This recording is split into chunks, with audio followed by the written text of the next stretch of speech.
Assalamualaikum warahmatullahi wabarakatuh. Alhamdulillahirrabbilalamin. Wassalatu wassalamu ala rasulina Muhammad wa ala alihi wa sahbihi ajma'in wa man tabi'ahum bi ihsanin ila yaumiddin, amma ba'. Bangun pagi jangan lambat. Kalau lambat tak gosok gigi. Apa khabar wahai sahabat? Alhamdulillah jumpa lagi. Selamat datang ke Tanyalah Ustaz Biar Tahu Jangan Keliru bersama dengan saya Da'i Hakim. Mohon izin untuk mengendalikan program Tanyalah Ustaz pada pagi ini. Baiklah, pada pagi yang barakah ini kita nak menyambung perbincangan kita di bawah topik akhlak berkaitan eksperimen sosial. Mungkin ada di kalangan kita yang bila tengok tajuk apa ke benda eksperimen sosial ini, jangan pening-pening. Kita akan tahu selepas ini bersama dengan guru kita yang mulia, iaitu Al-Fadhil Ustaz Azam Al-Kankari. Assalamualaikum Ustaz. Waalaikumsalam warahmatullahi wabarakatuh. Da'i Hakim sihat? Alhamdulillah makin sihat. Alhamdulillah, luar biasa. Saya tengok pun sentiasa ceria. Buah rambutan, buah selasih. Sekian, terima kasih Da'i Hakim. Oh, senang pantunnya ya. Baik, terima kasih kepada Ustaz Bunga kita. Bajunya berbunga-bunga kerana sudi bersama dengan kita pada pagi ini. Dan kepada anda keluarga besar Tanyalah Ustaz yang ada sebarang persoalan macam biasalah, boleh komen di ruangan Facebook Tanyalah Ustaz TV3 dan boleh juga buat panggilan ke 1800 881607 dan mudah-mudahan soalan yang diajukan pastikan berkaitan topik kita iaitu eksperimen sosial. Jadi sebelum kita nak mengajukan soalan, kita nak dengarkan dahulu sinopsis tentang eksperimen sosial pada pagi ini supaya kita tahu apa yang ingin kita ajukan berkaitan topik kita. Silakan. Baik, terima kasih Hakim. Bismillahirrahmanirrahim. Assalamualaikum warahmatullahi wabarakatuh. Waalaikumsalam. Alhamdulillah. Allahumma salli ala Sayyidina Muhammad wa ala alihi wa sahbihi wasallam. Apa khabar semua para penonton setia rancangan soal jawab agama nombor 1 di Malaysia, Tanyalah Ustaz Biar Tahu. Jangan ada orang sambung tu. Biar tahu jangan keliru. Baiklah tuan-tuan dan puan para penonton, hari ini kita membicarakan tentang eksperimen sosial. Betul. Ya, kalau nak sebut memang syasyul lah kan. Cumanya kadang-kadang kita fikir apa yang dimaksudkan dengan eksperimen sosial ini. Tuan-tuan dan puan para penonton, biasalah kalau mana kita membicarakan satu perkara harus kita ingat antaranya dalam ayat Quran Allah SWT menyatakan dalam surah Al-Asr, Allah Ta'ala kata a'udzubillahi minasyaitonir rajim, bismillahirrahmanirrahim, wal 'asr innal insana lafi khusr illa allazina amanu wa 'amilus solihat wa tawassaw bil haqq wa tawassaw bis sabr. Sadaqallahul azim. Apa maknanya? Demi masa sesungguhnya manusia itu dalam kerugian kecuali mereka yang beriman dan juga yang beramal soleh dan juga berpesan-pesan dengan kebenaran dan berpesan-pesan dengan kesabaran. Maknanya tuan-tuan dan puan, dalam keadaan kita nak menyampaikan dakwah ada metodnya, betul, ada kaedahnya. Dan hari ini dalam subjek akhlak ingin kita sama-sama bincangkan apa yang dimaksudkan eksperimen sosial ini adalah bagaimana skopnya orang yang melaksanakan eksperimen sosial dari Hakim ya. Orang yang menjadi responden ataupun menjadi sampel dalam eksperimen sosial itu ataupun orang yang menonton para netizen lah kan, yang menonton eksperimen sosial itu. Dan pastinya hari ini kita membincangkan dari segi konteks akhlak, adakah ia boleh, apakah garis panduan dan apakah tips dan sebagainya. Mungkinlah kita tunggu soalan dari rakan-rakan yang menonton di FB pada ketika ini ataupun juga di TV3 dan TV9 insyaAllah. Okey, baik. Jadi kita nak fokuskan kepada 3 kelompok. Yang pertama, orang yang buat eksperimen tersebut. Yang kedua, orang yang terlibat dengan eksperimen tersebut. Dan yang ketiga, orang yang melihat ataupun kita sebagai netizen yang akan melihat video-video yang telah disebarkan tersebut. Baiklah, kita nak terus meraihkan soalan yang pertama pagi ini. Boleh Ustaz ya? Boleh. Teruskan insyaAllah. Seronok saya tengok. Maknanya penonton setia Tanyalah Ustaz ni bersemangat pagi-pagi insyaAllah. Teruskan. Okey, soalan yang pertama dari Ismail Mat Isa. Assalamualaikum Ustaz dan Da'i. Waalaikumsalam. Assalamualaikum warahmatullahi. Soalan saya, apakah konsep pengertian eksperimen sosial dan membentuk akhlak menurut pandangan kacamata Islam? Mohon pencerahan Ustaz. Terima kasih. Biar tahu jangan keliru. Allahumma salli ala Sayyidina Muhammad wa ala alihi wa sahbihi wasallam. Terima kasih kepada yang bertanya. Luar biasa Encik Ismail Mat Isa. Tuan-tuan dan puan, sebelum kita merungkai dengan lebih jauh berdasarkan soalan yang ditanya itu adalah konsep pengertian eksperimen sosial. Baiklah, saya nak buka eksperimen sosial ni, dia macam bahasa moden dah. Betul. Penonton kan ada makcik yang pakcik tanya apa benda pula eksperimen ni Ustaz. Baiklah tuan-tuan dan puan, bahasa mudah ginilah ya. Kalau kita rujuk dalam Kamus Dewan edisi yang keempat ya, Dewan Bahasa dan Pustaka, eksperimen ini maksudnya ujian ataupun penyelidikan terutama yang dirancang untuk membuktikan sesuatu hipotesis. Maknanya ada sebab yang dilakukan. Dan sosial pula dalam Kamus Dewan edisi keempat ya, Dewan Bahasa dan Pustaka adalah segala yang berkaitan dengan masyarakat ataupun perihal masyarakat dan kemasyarakatan. Jadi maknanya eksperimen sosial ini adalah suatu ujian atau penyelidikan untuk dilakukan kepada masyarakat untuk melihat suatu isu ataupun masalah yang ingin diselesaikan. Jadi maknanya tuan-tuan dan puan, kalau kita melihat perkara ini, ia sangat menarik sebenarnya. Maknanya bagaimana kita nak buat satu kajian ataupun penyelidikan kepada orang sekeliling kita. Kalau dari segi akademiknya, kita belajar kan. Saya pun tengah sama master ni. Doakan amin. Para penonton semua. Doakan saya tengah sama sarjana ini. Bila mana kita buat satu kajian atau penyelidikan ni, dia ada kuantitatif dan juga kuantitatif. Maknanya bagaimana kita nak jumpa masyarakat, kita nak bertanya. Mungkin ada temu bual ataupun ada menjawab soalan-soalan selidik dan sebagainya. Cumanya tuan-tuan dan puan, dalam konsep eksperimen sosial ini, kalau kita melihat dari segi akhlaknya bagaimana. Sebagai contoh, orang yang melaksanakan eksperimen sosial itu, apakah akhlak yang perlu dijaga? Dan orang yang mempamerkan, ada setengah orang dia buat eksperimen sosial, dia tak publikkan, dia tak tunjuk kat laman sosial, dia tak tunjuk kat dalam mana-mana, mungkin Facebook ke Instagram, TikTok, bagai-bagai, tetapi hanya sekadar untuk melihat dapatan dia dan dia membuat kajian dan sebagainya, jurnal dia ataupun kajian dia pribadi, secara pribadi. Cumanya bagaimana kita mempamerkan. Tapi ada setengah orang, minta maaf cakap tuan-tuan puan penonton, dia suka mempamerkan muka orang itu. Kadang dia buat, minta maaf, banyak ya, kadang saya masuk di FB saya, di Instagram saya, Azam Al-Kankari, ramai orang kadang tag saya macam-macam lah, eksperimen sosial yang pelik-pelik dan Hakim. Betul. Yang pelik-pelik, kita pun tak boleh nak fikirlah tuan-tuan ya. Kadang-kadang ada yang pelik-pelik. Kalau setakat yang simple, contoh tinggalkan duit ataupun tinggalkan dompet, orang tengok siapa.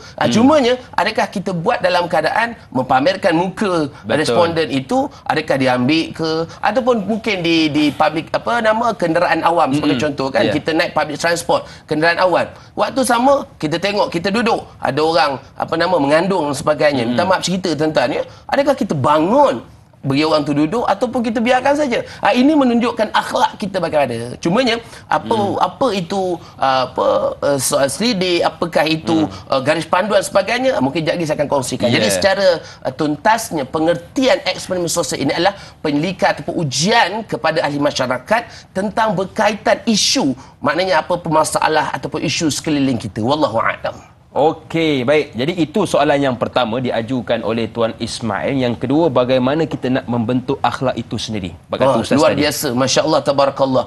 Kita nak bentuk akhlak ini, tuan-tuan dan puan, akhlak ini adalah jati diri kita. Akhlak ini adalah jati diri kita. Harus kita ingat tuan-tuan dan puan ya. Islam ini, kita sebagai umat Islam, seorang Muslim, harus kena ingat ada 3 elemen seorang Muslim. Apa dia? Pertama, mesti ada akidahnya. Apa akidahnya? Kepegangan kita, kepercayaan kita.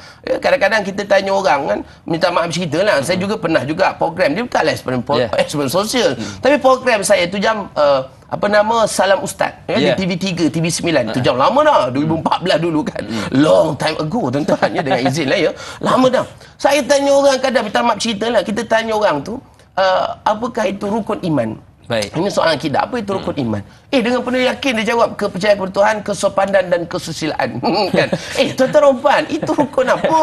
Itu rukun negara dia Hakim ya. Bukan rukun iman. Itu sebab tuan-tuan dan puan, bagaimana akidah kita, tapi dalam TV tak keluarlah orang tu. Tapi kita yang tengah syuting, tengah buat rakaman, kita jumpa orang begitu. Cumanya untuk menjaga keaiban dia, jangan sampai kita mempamerkan kejahilan dia dan sebagainya. Walaupun memang ramai orang tak boleh menjawab. Kesian tuan-tuan ya. Itu sebab elemen seorang Muslim ini, pertama mesti ada akidahnya.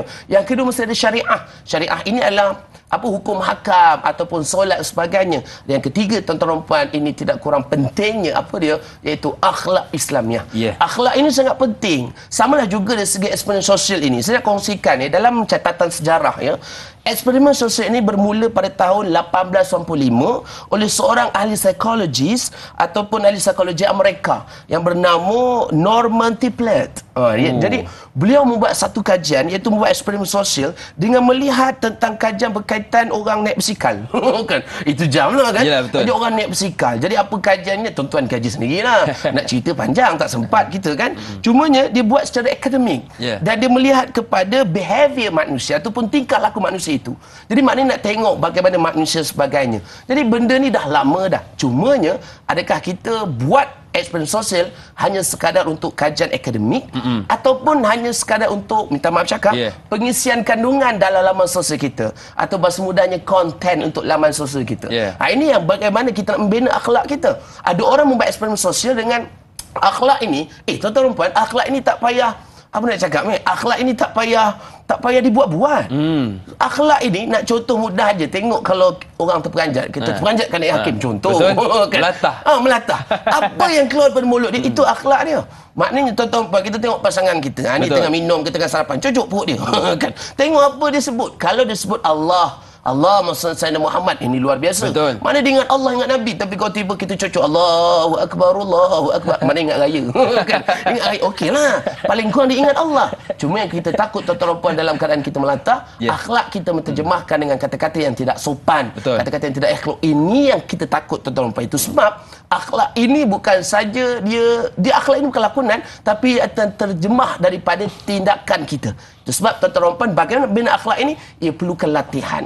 Apakah latihannya? Panjanglah huraiannya. Nanti kita teruskan dengan soalan seterusnya. Silakan Da'i Hakim. Isteri saya, Ustaz, kalau cucuk dia innalillah wa inna ilaihi raji'un. Allah ingat mati, Ustaz. Allah, masya-Allah, tabarakallah. Baik, soalan yang kedua. Mas Ripah Nur Jama'in bertanya, Assalamualaikum Ustaz dan Da'i serta semua kru Tanya Ustaz. Waalaikumsalam.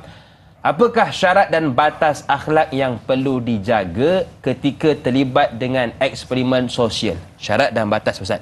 Soalan yang kedua, apakah kepentingan eksperimen sosial dalam masyarakat umum dan sejauh manakah ia membawa kebaikan apabila dimuat naik dalam laman media sosial? Kita pergi dulu soalan yang pertama, Ustaz, tentang syarat dan batas. Silakan. Subhanallah, Allahumma salli sayyidina Muhammad wa ala alihi wa sahbihi sallam. Terima kasih kepada yang bertanya. Subhanallah, Mas Rifah Nur Jama'in, luar biasa. Tuan-tuan dan puan, soalan ini sangat luar biasa. Kerana apa? Banyak di kalangan kita kadang nak buat satu perkara, kita perlu ada garis panduan, atau bahasa mudah sekarang ni SOP, tuan-tuan. Betul. Standard apa benda nak kita nak sebutkan. Begitulah, tuan-tuan. Payah benar kan, pagi-pagi nak sebut coklat putih, payah. Kan? Jadi mana SOP-nya bagaimana? Apakah garis panduannya? Itu sebab, tuan-tuan dan puan, hari ini saya nak kongsikan antara garis panduan eksperimen sosial ini. Saya kongsikan ada 3, tuan-tuan dan puan. Apakah 3 itu? BTS.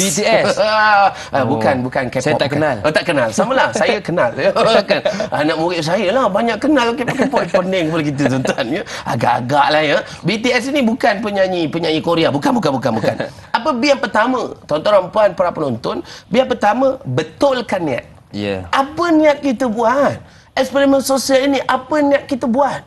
Betulkan niat. Itu sebab Nabi SAW menyatakan dalam satu hadis yang disusun oleh Imam Nawawi dalam hadis 40. Hadis yang pertama, apa Nabi kata daripada Amirul Mukminin Umar bin Khattab, Nabi SAW, aku mendengar Nabi SAW bersabda, apa Nabi kata? Innamal a'malu binniyat wa innama likulli imrin ma nawa. Ila akhir hadis. Hadis diriwayatkan oleh Imam Muslim. Apa Nabi kata sesedari, tuan-tuan dan puan? Maksudnya daripada Sayyidina Umar radhiyallahu anhu, aku mendengar Nabi SAW bersabda, apa Nabi kata? Sesungguhnya setiap amalan berdasarkan niat, dan sesungguhnya setiap orang mengikut apa yang dia niatkan. Maknanya, tuan-tuan dan puan, hadis Imam Bukhari Muslim, bila mana kita membicarakan tentang niat ini, kita lihat apa tujuan kita. Betul. Niat pula. Cacul kita pagi ni kan.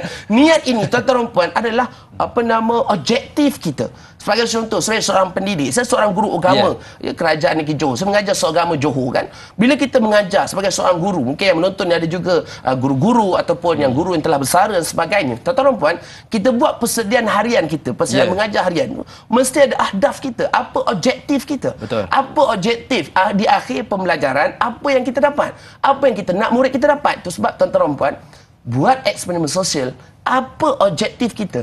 Apa niat kita? Betulkan niat kita. Niat ni lah kompas dia dari hakim penontonnya. Kompas kehidupan kita. Jadi, bila mana tujuan kita kalau baik, InsyaAllah baiklah dia.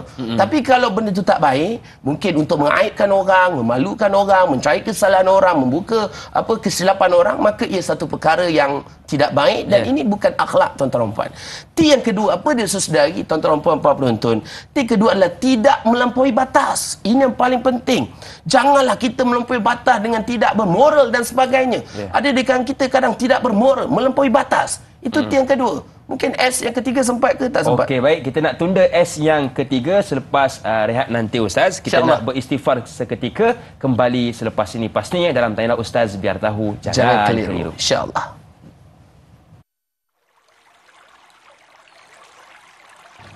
Sallallahu ala Muhammad sallallahu alaihi wasallam. Sallallahu ala Muhammad sallallahu alaihi wasallam. Ya Nabi salam alaika, Ya Rasul salam alaika, Ya Habib salam alaika, salawatullah alaika.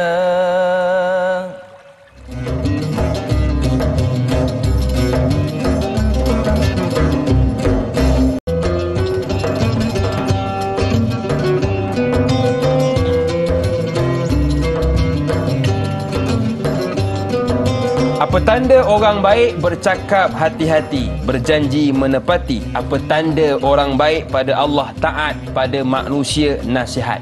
Apa tanda orang baik buat dosa takut, buat pahala tak kedekut? Masih lagi bersama dengan saya, Da'iyah Hakim, juga Ustaz kita iaitu Ustaz Azam Al-Kankari, membicarakan berkaitan akhlak iaitu eksperimen sosial. Dan tadi kita tunda satu lagi poin penting iaitu S. Betul Ustaz? Betul. Silakan. Baik, maknanya kita nak cerita, kita nak bicara, tuan-tuan mungkin ada yang baru menonton kan, garis panduan bila nak melakukan eksperimen sosial. Apa yang pertama saya kongsikan di awal tadi, betulkan niat kita. Itu tujuan, apa tujuan kita buat eksperimen itu. Yang kedua, T adalah tidak melampaui batas. Ini yang paling penting. Kita jangan terlampau, kita kena agak-agak lah. Ini kadang orang buat lampaui batas, inilah yang akan merosakkan ataupun merugikan kehidupan dan juga merosakkan akhlak kita. Dan S yang terakhir, tuan-tuan puan, apa dia? Sentiasa berakhlak. Maknanya sentiasa kita beradab, kita berakhlak, supaya apa? Eksperimen sosial kita ini tidak mengganggu gugat orang lain. Dalam keadaan kita tidak mengarut, minta maaf cakap tuan-tuan ya, ataupun yang paling penting tidak membuka aib orang. Dalam keadaan kita menjaga aib orang. Kerana apa? Tuan-tuan puan, ramai orang kadang buat eksperimen sosial dalam keadaan perkara yang tak malu. Minta maaf cakap dengan hakim, para penonton. Apa dia? Nabi SAW menyatakan antara sifat malu ini penting sangat dalam dunia ini. Kerana apa? Al-haya'u minal iman wal imanu min wa imanu fil jannah. Ini hadis Imam Ahmad dan Tirmizi. Apa yang berkata daripada Abu Hurairah radhiyallahu anhu, Nabi SAW bersabda, apa maksudnya? Malu adalah sebahagian daripada iman. Dan iman adalah di syurga. Subhanallah. Tuan-tuan puan, kita nak berada di syurga. Kita nak satu keluarga masuk syurga. Kita nak seluruh ahli masyarakat kita masuk syurga. Apakah tipsnya tuan-tuan? Kena ada sifat malu. Malu inilah yang akan menyelamatkan kita. Tapi bila orang tak ada perasaan malu, dia akan melakukan perkara yang tidak berakhlak. Perkara yang mengaibkan orang, perkara yang mengarut. Dan juga yang minta maaf cakap, sekarang ni banyak orang buat eksperimen sosial dengan melihat, minta maaf cakap ya, tahap kesetiaan satu pasangan itu. Ada juga eksperimen sosial yang memalukan orang dengan mempamerkan wajah dengan akhlak yang buruk itu kepada masyarakat. Dan minta maaf cakap, dunia sekarang ini tuan-tuan, masyarakat makin hilang akhlaknya. Kerana apa? Kerana masalah diri yang tidak mahu memantapkan iman. Kerana akhlak ini dia berkait dengan iman kita. Itu sebab tuan-tuan dan puan-puan penonton, harus kita ingat perkara ini bukan saja membincangkan tentang akhlak kita, tetapi juga bagaimana keimanan kita kepada Allah Subhanahu wa taala. Wallahu a'lam. Baik, jadi ada 3 syarat yang perlu kita adakan dalam eksperimen yang kita nak lakukan. Yang pertama, betulkan niat. Yang kedua, tidak lebih batas. Dan yang ketiga, sentiasa berakhlak. Senang nak ingat BTS lah Ustaz. Baik, soalan yang kedua diajukan tadi, apakah kepentingan eksperimen sosial ini dan sejauh mana memberikan kebaikan kepada masyarakat? Silakan. Baik, subhanallah, Allahumma salli ala Muhammad wa ala alihi wa sahbihi wasallam. Tuan-tuan dan puan, bila mana Da'i Hakim membawa soalan yang ditanya kepentingan eksperimen sosial ni, ya, saya tak nafikan dari segi akademiknya. Kalau kita melihat, ya, kalau kita belajar, minta maaf cakap lah, ya, kalau orang sedang buat research, ya, saya tengah sambung ni, research ni memang for research. Doakan saya, moga dimudahkan urusan, ya, grade on time dan juga keberkatan masa. Betul. Itu paling penting. Kita sibuk macam mana tuan-tuan, dapat berkat masa insya-Allah. Cukup 24 jam tu. Ada orang 24 jam, satu apa pun tak buat. Pun payah juga kan, kita nak berkat masa kita. Baik. Tuan-tuan, dalam kerangka kalau kita buat satu penyelidikan, satu kajian, kita perlu adanya hipotesisnya, objektifnya, persoalannya. Dan bila mana kita buat eksperimen sosial ini, harus kita faham apakah tujuan objektif kita buat itu. Dan persoalannya adalah untuk menjawab objektif itu, dan objektif itu akan menjawab persoalan itu, dan dia ada kaitannya dengan penyataan masalah dan sebagainya. Mungkin objektifnya adalah untuk melihat sejauh mana. Ini saya pernah baca satu kajian, satu kajian yang dibuat di satu universiti tempatan di Malaysia, tak perlu ceritalah di mana. Ada seorang student ini, ada kumpulan student ini membuat satu kajian eksperimen sosial dengan meletakkan apa dipanggil, ya, beg duit. Dompet, tuan-tuan, payah benar nak masuk kan. Beg duit dompet tu dia letak kat satu tempat. Kemudian berdasarkan kajian, dia kata majoritinya adalah orang yang ambil, dan dia tanya kepada pihak mana penganjur, maknanya dia jumpa orang-orang mana, contoh tinggalkan di pam minyak sebagai contoh. Dia pergi ke kaunter pam minyak, dia tanya, ni ada orang tertinggal beg duit ni. Jadi maknanya majoriti masyarakat kita berakhlak. Ini luar biasa. Betul. Jadi ada juga yang memang buat donor je, atau bahasa mudahnya buat tak tahu rezeki katanya. Ada pula yang itu paling kritikal lah. Rezeki, dia kata ini bahaya. Itu sebab tuan-tuan, dari segi akademiknya bagus eksperimen sosial ini untuk melihat sejauh mana kapasiti masyarakat kita, sampel responden kita. Cumanya tuan-tuan dan puan, kita takut kita rakam hingga menyebabkan aib kepada orang yang melakukan akhlak yang buruk itu. Dalam waktu yang sama tuan-tuan dan puan, dalam keadaan kita memalukan orang di sekeliling kita. Na'udzubillah min zalik. Dan inilah yang harus kita berhati-hati dan juga berakhlak dalam melaksanakan eksperimen sosial. Wallahu a'lam. Baik, kita ada seorang pemanggil di talian. Assalamualaikum. Siapa di sana? Alhamdulillah Ustaz, saya Zainal daripada Ampang. Ya, Tuan Zainal, silakan.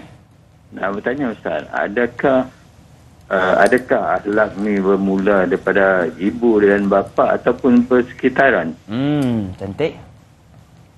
Okey, baik. Terima kasih kepada Tuan Zainal dari Ampang yang sudi bertanya tentang adakah akhlak ini dipengaruhi oleh ibu ayah ataupun suasana, Ustaz. Silakan. Subhanallah, Allahumma salli ala Sayyidina Muhammad wa ala alihi wa sahbihi wasallam. Soalan yang sangat baik daripada penonton setia tanya Ustaz. Luar biasa, tuan, ya. Tuan-tuan dan puan, Nabi SAW menyatakan dalam satu hadis yang diriwayatkan daripada Husain bin Ali radhiyallahu anhu, bahawa Nabi SAW bersabda, apa Nabi kata, maksudnya sesungguhnya Allah SWT menyukai perkara-perkara akhlak yang tinggi dan mulia, dan Allah SWT membenci perkara akhlak-akhlak yang keji. Hadis diriwayatkan oleh Tabrani. Tuan-tuan dan puan, bila kita melihat hadis ini, maknanya Allah SWT menyukai akhlak yang terpuji. Dan ingat tuan-tuan dan puan, bila mana akhlak yang terpuji ini, bukan saja kita melihat kepada anak kecil, bukan kita melihat kepada orang sekeliling kita, tapi harus kita sedar untuk kita muhasabah diri kita. Kita muhasabah diri kita. Tuan-tuan dan puan, minta maaf cakap, dari segi psikologinya, anak-anak ini dia akan melihat behavior dia, tingkah laku dia, kognitif ataupun pemikiran dia ataupun efektif, perasaan dia melihat kepada environment dia. Minta maaf cakap, cukup putih pagi kan. Persekitaran dia. Tengok mak ayah. Contoh, mak ayah jenis pemarah. Minta maaf cakap, tuan-tuan, ya. Siapa yang marah, cepat-cepat istighfar. Moga Allah ampunkan dosa kita. Ya, moga kita sentiasa tenang. Orang yang pemarah ini, anak akan perhati. Betul. Anak akan perhati. Dan anak kita ni akan serap apa saja yang diperhati. Kerana apa? Pemerhatian itu lebih penting daripada pembacaan. Berdasarkan kajian, banyak kajian. Tuan-tuan boleh rujuklah. Ya, mana-mana kajian, kita baca artikel-artikel. pemerhatian ini sebenarnya mempengaruhi orang sekeliling kita. Itu sebab tuan-tuan dan puan, ya, apa yang kita makan, kata orang putih ada satu patah, ada what you eat, apa begitulah tuan-tuan, ya. Apa yang kita baca itulah kita. Minta maaf cakap. Contoh, nak tahu seorang, nak tahu Dai Hakim bagaimana, tuan-tuan, ya. Kita pergi rumah dia, kita pergi kawasan buku-buku dia. Kita pergi tengok buku-buku dia, tuan-tuan. Apa yang dia baca itulah dia. Kebanyakan begitu. Kalau dia suka baca buku dekor-dekor, ya, contohlah, mana dekor-dekor rumah, kan. Oh, langsir. Maknanya barangkali dia seorang yang pengemas, dia seorang yang suka mengemas, suka melihat apa dekor-dekorasi dan sebagainya. Tapi kalau orang yang suka membaca buku sejarah sebagai contoh, mungkin dia seorang yang minat kepada kajian sejarah. Ada kalau orang yang baca buku agama dan sebagainya, ini luar biasa. Sebab kalau orang yang suka baca komik, barangkali dia seorang yang santai, suka yang happy-happy, tenang-tenang, tak nak benda-benda rumit, kan. Jadi tuan-tuan, nak tahu seorang itu, lihat apa yang dibaca dan nak tahu juga bagaimana dia makan dan sebagainya. Itu sebab tuan-tuan dan puan, bila mana soalan ditanya, adakah akhlak ini terpengaruh daripada ibu ayah, orang sekeliling? Jawapannya, ya. Kerana apa? Dengan akhlak inilah tuan-tuan dan puan, dia akan membina. Cumanya kita janganlah terus membuat satu konklusi. Kita kata, oh ini bapa dia teruk ni, anak bakal teruk. Tuan-tuan, lihat lipatan sejarah. Siapa tak kenal Abu Jahal? Abu Jahal seorang individu yang sangat jahat. Watak yang memang digunakan ni dalam sejarah Islam. Kalau kita belajar sirah Nabi SAW, Abu Jahal ni, tak cerita lah. Tuan-tuan lebih maklum barangkali, kan. Cumanya sesedari, tuan-tuan dan puan, jangan kita lupa anaknya Ikrimah bin Abu Jahal, seorang panglima perang yang hebat, sahabat Nabi yang luar biasa. Itu sebab tuan-tuan dan puan, kejahatan seorang itu tidak boleh diwarisi. Samalah juga keimanan seorang itu tidak boleh diwarisi. Cumanya akhlak seorang itu, behavior, tingkah laku anak kita, tingkah laku orang sekeliling kita akan dipengaruhi. Contoh, kita orang menjaga masa sebagai contoh. Tapi kita duduk dengan kawan, ya Allah, masa dia out betul. Teruk. Memang janji dia tu memang tak boleh pakai. Cakap pukul 8, pukul 10 pun siap. Tuan-tuan dan puan, makin lama, saya tak langsung kita akan terpengaruh dengan rakan kita. Ini kita tak nak. Itu sebab panggil pengaruh rakan sebayi. Kau takkan wujudnya perkataan itu. Itu sebab ibu ayah saudari, tuan-tuan dan puan para penonton, bila mana kita membicarakan tentang anak ini, bagaimana acuannya? Ingat, selalu diingat oleh guru kami, keluarga kita acuan kita, kebahagiaan kita acuan kita, dan waktu yang sama, tuan-tuan dan puan, anak kita acuan kita. Moga-moga memberi manfaat dan menjawab soalan, insya-Allah. Wallahu a'lam. Baik, mak ayah memainkan peranan yang penting dalam mendidik keluarga yang bahagia. Bak kata orang tua, jikalau baik di hilir, insya-Allah akan baik juga di hulu. Baik, kita berehat seketika, bertemu lagi selepas ini dalam Tanya Ustaz, biar tahu jangan keliru, insya-Allah. Sallallahu ala Muhammad, sallallahu alaihi wasallam, sallallahu ala Muhammad, sallallahu alaihi wasallam. Ashraqal badru alaina,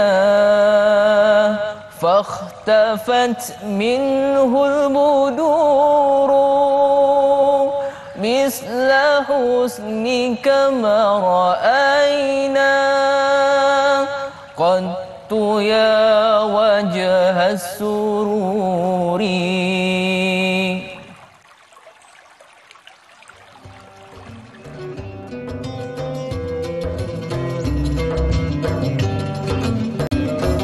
Terima kasih kepada anda. Terima kasih kepada anda yang masih lagi sudi bersama dengan kami dalam Tanya Ustaz, biar tahu jangan keliru. Masih lagi bersama dengan saya, Ustaz Dai Hakim. Oh, tiba Ustaz yang pagi ni, ya.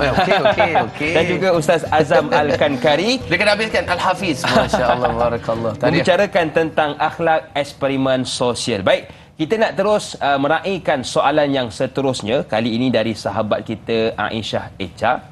Assalamualaikum Ustaz dan Da'i. Waalaikumsalam warahmatullahi. Antara matlamat, tujuan, isi kandungan dan cara pelaksanaannya, yang mana satukah amat mempengaruhi baik buruknya sesuatu eksperimen sosial, sama ada terhadap pelakunya dan juga orang ramai? Mohon pencerahan Ustaz, biar tahu jangan keliru. Terima kasih. Terima kasih juga kepada Echa atas soalan. Cantik namanya Ustaz. Masya Allah, luar biasa. Aisyah, itu lagu. Luar biasa. Tuan-tuan dan puan, terima kasih kepada bertanya. Masya Allah, tabarakallah. Seronok saya jumpa. Hari ini sebenarnya tuan-tuan dan puan, diam tak diam, hampir 1 jam kita bersiaran. Subhanallah. Siapa yang rasa tak ada rasa sejam? Ustaz, rasa macam sekejap penuh dah sejam. Maknanya keberkatan tuan-tuan dan puan duduk dalam majlis ilmu. Tapi kalau rasa macam Ustaz, lamanya Ustaz, sejam ni nak habis ni. Ini kita kena muasabah lah ya. Baik, tuan-tuan dan puan, para penonton, terima kasih dan Hakim kepada yang bertanya, luar biasa. Alhamdulillah, Allahumma salli ala Muhammad. Bila mana kita membicarakan tentang adakah ia matlamat, tujuan isi kandungan sebagainya, jawapan saya adalah semua itu terlibat dan mempengaruhi masyarakat sekeliling kita. Itu semua terlibat. Tuan-tuan dan puan, bila mana kita membicarakan tentang isu eksperimen sosial ini, sebenarnya dia bukan saja melibatkan tujuan kita buat eksperimen itu, ataupun bukan saja kita melihat bagaimana kaedah yang dilaksanakan ataupun isi kandungan eksperimen itu, tetapi kita melihat juga sebagai contoh adalah bagaimana masyarakat menerima eksperimen itu. Ini harus kita faham. Ada setengah tempat mungkin bukan budaya kita barangkali kan, ada setengah tempat dia jenis eksperimen sosial, dia nak tengok kalau kena lempang orang buat apa. Kan, tuan-tuan, kalau saya kena, Allah istighfar banyaklah kan. Kalau kena, memang ada orang begini. Maknanya kalau kena lempang pun, dia lempang orang tu dekat eskalator, lepas tu dia lari pula kan yang menaik, jadi orang nak kejar. Dia nak tengok bagaimana. Mungkin itu budaya di setengah tempat, mungkin okey, tapi minta maaf cakap tuan-tuan ya, bukan budaya kita. Betul. Bukan budaya kita di kawasan timur ini. Tuan-tuan dan puan, itu sebab kita perlu ada kesopanan dan kesusilaan. Ini memang ada dalam rukun negara kita. Itu sebab ibu ayah, sesuai para penonton, saya nak mengumpulkan antara tips mungkinlah kepada kita audience ini, ataupun kita responden, ataupun para netizen di luar sana, warga-warga maya yang menonton, ataupun kita yang terkena dengan eksperimen sosial yang melampaui batas ni, ataupun kita yang terkena eksperimen sosial ini yang sebenarnya dapat mempengaruhi. Kalau contoh benda baik, sebagai contoh kan, kita tunjuk benda baik, kita buat rakaman, kemudian orang mengandung, kemudian orang itu berdiri kan, kemudian ada orang bangun duduk, dan itulah sebagai contoh dia viral di laman sosial dan semua tengok, ya Allah bagusnya budak itu. Ini luar biasa, Masya Allah tabarakallah, dan kita akan meniru benda tu. Tapi tak payahlah nak semua cerita kat orang. Betul. Ini kadang-kadang benda baik semua, selfie kan? Selfie dan sedekah, ini semua nak selfie, payah, Alhamdulillah, dan tahajud. Kan? WhatsApp 3 pagi selfie Alhamdulillah dan tahajud, tak payahlah. Kena ada satu eksklusif ibadah yang tak perlu orang tahu, hanya kita dengan Allah saja yang tahu. Itu sebab tuan-tuan dan puan, para penonton, sebenarnya saya nak kongsikan ada 3 benda SRP. Tapi kejap lagi lah ya. Betul. Saya rasa macam ada pemanggil. Ada seorang pemanggil di talian, jadi kita nak dengarkan SRP selepas ini. Kita jawab dulu panggilan. Assalamualaikum. Siapa di sana? Waalaikumsalam warahmatullahi wabarakatuh. Da'i Hakim dan Ustaz Azam Al-Kankari. Saya Omar Abdul Majid dari Felda Cini Timur 3, Pekan, Pahang. Assalamualaikum Ustaz dan Da'i. Waalaikumsalam. Tuan Haji sihat ya? Panjang umur memang rezeki. Alhamdulillah saya sihat. Alhamdulillah. Ustaz Teruskan dan Da'i sehat ya. Amin, amin. Jadi soalan saya begini Ustaz. Ustaz, kita sedia maklum apa yang disebutkan maksud eksperimen ni lah. Research ya. Orang kampung saya sebut research lah. Ustaz. Kajian. Ya, apa yang dikatakan penyelidikan. Ini yang disebut, orang kampung saya sebut research. Jadi soalan saya Ustaz, kadang-kadang satu masalah timbul, masalah gejala sosial, vandalism dan sebagainya ini. Kajian akan dibuat. Apakah kajian ini, apakah kayu pengukur keberkesanan daripada kajian ataupun research yang dibuat ini? Apakah kayu pengukur dia ataupun KPI dia? Apa yang dikatakan boleh dikaitkan dengan sambutan daripada pihak awam ataupun pihak awam ni, apakah positif ke negatif ke untuk mengukur keberkesanan satu-satu eksperimen itu dalam masyarakat. Itu soalan saya Ustaz dan Da'i. Terima kasih banyak. Senyum nampak gigi. Ada rezeki kita jumpa lagi. Terima kasih banyak. Assalamualaikum. Waalaikumsalam warahmatullahi wabarakatuh. Terima kasih kepada Tuan Omar. Cantik soalan beliau tentang kayu ukur. Kita nak tengok sama ada positif ataupun negatif. Silakan. Baik, saya rasa saya akan jawab dulu soalan daripada Tuan Haji Omar dulu. Kemudian baru kita akan rungkaikan apa itu SRP tuan-tuan ya. Baik, terima kasih Tuan Haji. Luar biasa soalannya. Ini nampak orang educated yang bertanya ni kan. Masya-Allah ya. Terima kasih Tuan Haji, para penonton serta penonton setia. Tanyalah Ustaz biar tahu, jangan keliru. Baik, tuan-tuan dan puan, Bila mana kita membicarakan tentang KPI satu kajian, ya, betul kalau kita buat satu research, metodologi dan sebagainya, memang kalau ni saya nak cerita research akademik sikit lah kan. Mungkin kita buat chapter 4, chapter 5 ya, bab 4, bab 5. Siapa ingat lagi kan tengah buat research kan. Saya tengah buat ni. Macam otak tengah berlaju lagi ni kan. Bab 4, bab 5 itu kita akan lihat apakah rumusan ataupun kajian tindakan kita. Apakah tindakan kita selepas kita membuat satu penyelidikan ataupun kajian. Itu sebab tuan-tuan puan-puan penonton, sebenarnya nak menentukan KPI satu perkara. Sebagai contoh, kalau kita mengajar. Ya, kalau kami sebagai seorang guru, kita mengajar, kita ada objektifnya. Dan KPI-nya adalah berdasarkan ulasan ataupun ujian yang kita laksanakan. Maknanya kita melihat, kita memerhatikan apa yang berlaku di sekeliling kita. Contoh, kita ajar subjek akhlak di sekolah. Dalam kelas ajar subjek akhlak. Adakah anak murid kita berakhlak? Bagaimana akhlak mereka? Antara mudah saja. Kita mengajar, kita kata, baik para pelajar, kalau tu cikgu bercakap, jangan bercakap. Contoh. Kita tengok, adakah waktu kita mengajar, anak murid kita bercakap? Kalau bercakap, maknanya objektif belum lagi tercapai. Itu sebab tuan-tuan puan, dalam eksperimen kajian kita, ataupun eksperimen sosial yang kita laksanakan, memang betul, ya, bertepatan dengan soalan yang ditanya dalam Facebook tadi tu, ya, objektif, kajian kita, tujuan kita ataupun isi kandungan, semua itu merangkumi apa yang kita lakukan dan dia akan melihat natijahnya adalah melihat keberkesanan akhlak seorang itu. Kalau tujuannya dia buat adalah untuk melihat apa akhlak seorang itu berakhlak dengan orang, pun beri tempat duduk sebagainya, maka alhamdulillah. Jadi maknanya orang lihat dan akhirnya orang meniru perkara itu. Contoh, dibuang sampah. Orang jalan, ada orang dia abaikan je, lantaklah tak ada kena dengan aku, bukan ada orang lah angkat sampah. Kesian akhlak begitu. Tetapi ada orang yang luar biasa akhlaknya, dia belajar kat kelas, dia belajar akhlaknya, kutip sampah, buang dalam tong sampah. Subhanallah tuan-tuan, eksperimen sosial yang kita lakukan, kita letak sampah, kita tengok orang buat, dia ambil dan dia buang tong sampah, dan itu yang perlu kita tularkan. Jangan kita tularkan orang yang tak buang sampah. Kalau nak buat juga, pastikan blur mukanya. Jangan suka-suka membuka aib orang, tak baik.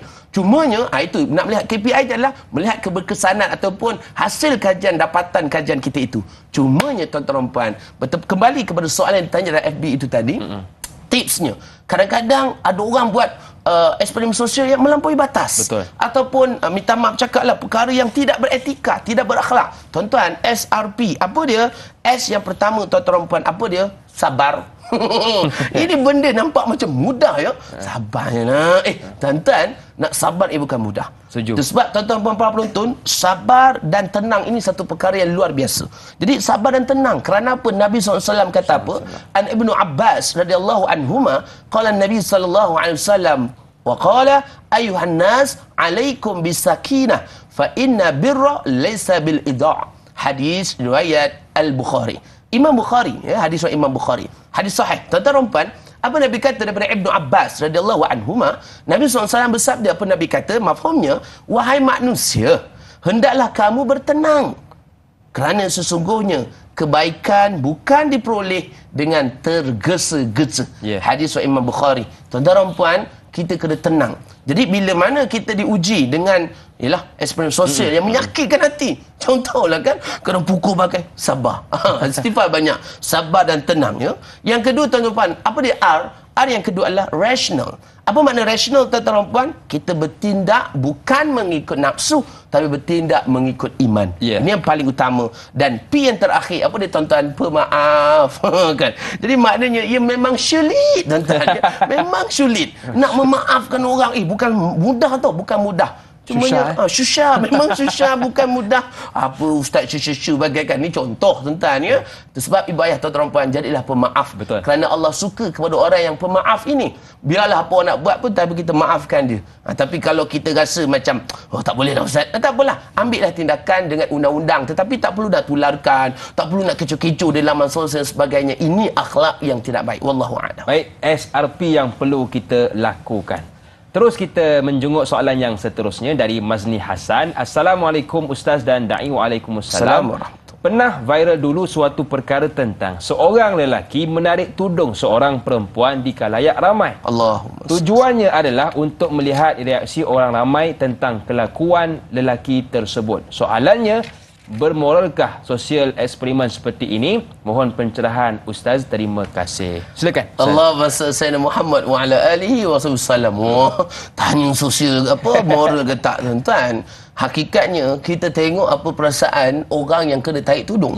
Itu yang pertama, ya.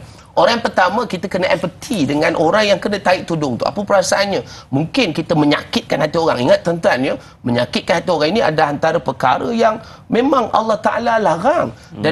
Dan pastinya, apa Nabi kata dalam satu hadis, Nabi SAW, Nabi kata, An Abi Hurairah radhiyallahu anhu, an Nabi SAW qala, kullu muslim ala muslim haramun damuhu wa maluhu wa irduhu. Hadis Imam Muslim.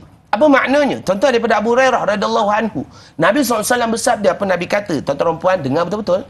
Setiap muslim ke atas muslim yang lain adalah diharamkan darahnya, hartanya dan kehormatannya. Hadis Imam Muslim.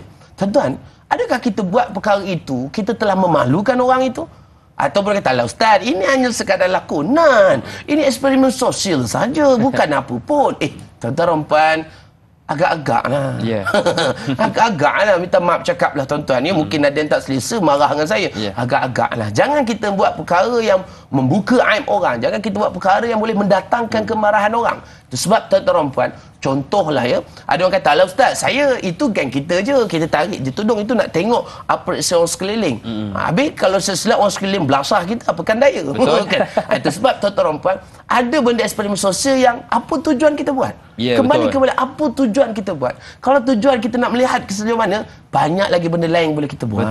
Takkan kita nak buat benda yang hakikatnya merosakkan sendiri agama kita. Minta maaf cakap, mungkin ada, minta maaf cakap tuan-tuan, saya tak tahulah ada ke tak ada kajian ini, ada ke tak ada eksperimen sosial ini. Mungkin habis kalau dia kata, Ustaz, kau cerita bolehlah buat, ada, minta maaf cakap, ada orang buat, na'udzubillah min zalik, hari ini tidak berlaku. Mungkin ada setengah orang dia letak Quran di lantai. Allah. Na'udzubillah min zalik, dia pijak Quran. Kemudian dia kata apa? Ustaz, kita ni lakonan je. Kita nak tengok apa reaksi orang sekeliling kalau kami buat begitu. Na'udzubillah min zalik. Sebab tuan-tuan puan, janganlah buat perkara yang boleh merosakkan agama, yang boleh mendatangkan fitnah dan juga boleh menyebabkan orang sekeliling itu marah. Ini benda yang perlu kita jaga. Jadi ada benda yang perlu, ada benda tak perlu. Jadi berhati-hatilah tuan-tuan, kita berada di akhir zaman, macam-macam yang boleh kita laksanakan. Cumanya Nabi SAW menyarankan kepada kita agar kita sentiasa berakhlak dan janganlah kita melakukan perkara yang boleh mengaibkan diri, mengaibkan orang sekeliling. Wallahu a'lam. Baik, jadi ada benda yang boleh kita buat, ada benda yang tak boleh kita buat. Baik, kita nak berhenti seketika, kembali selepas ini pastinya, InsyaAllah, dalam Tanyalah Ustaz, biar tahu, jangan keliru. Luar biasa.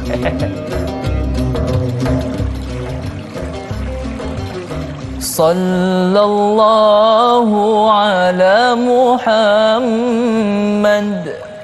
sallallahu alaihi wasallam,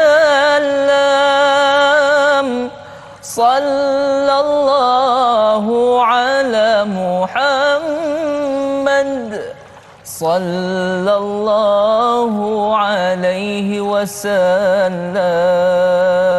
Anta syamsun, anta badrun, anta nuru fawqa nuri, anta iksiru wa ghani, anta misbahus suduri.